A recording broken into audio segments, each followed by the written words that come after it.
আজকে এমন একটা ভর্তার রেসিপি আপনাদের দিচ্ছি, যেটা পেলে পরে শুধু এক ভর্তাতেই আপনাদের এক থালা ভাত নিমিষেই শেষ হয়ে যাবে। নিয়ে নিয়েছি কাঁচকলার খোসা। কাঁচকলাটাকে আগেই সেদ্ধ করে নিয়েছিলাম আর খোসাটা ছাড়িয়ে রেখে দিয়েছি।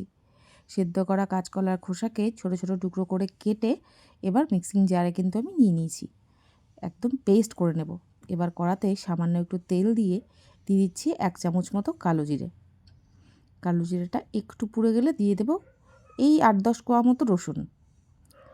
রসুনটা হতে থাক, এদিকে দিয়ে দিচ্ছি পরিমাণ মতো কাঁচা লঙ্কা। যতটা ঝাল আপনারা পছন্দ করেন ঠিক ততটাই। এবার একদম লো আঁচে এগুলোকে একটু ভেজে নিতে হবে যতক্ষণ না পর্যন্ত সুন্দর গন্ধ আসতে শুরু করেছে। দিয়ে দিচ্ছি খানিকটা লবণ, তাতে নরমও হয়ে যাবে এগুলো। খুব সুন্দর করে ভাজা হয়ে গেলে দিয়ে দেব 1 মুঠো চিংড়ি মাছ, কুচো চিংড়ি।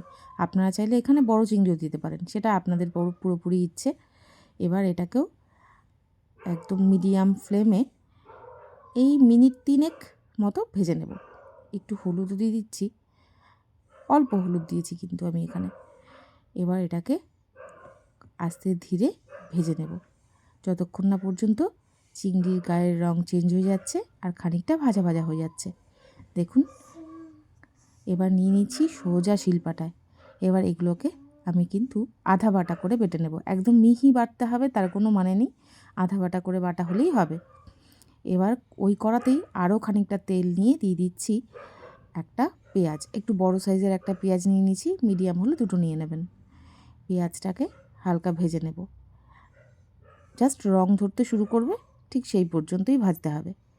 দেখুন হালকা লাল হয়ে গেছে। এবার ওই কাঁচকলার খোসা বাটা আর ওই যে ভেজে রাখা রসুন, কাঁচা লঙ্কা, কালো জিরে, চিংড়ি মাছ যে বাটাটা করেছিলাম, এবার সেটাও দিয়ে দিলাম। এবার এটাকে মিডিয়াম টু লো ফ্লেমে ভাজতে হবে। পরিমাণ মতো লবণ দিয়ে দিচ্ছি, হলুদ, সাথে সামান্য একটু চিনি, একদমই যত সামান্য। এবার এটাকে আস্তে আস্তে ভেজে নেব।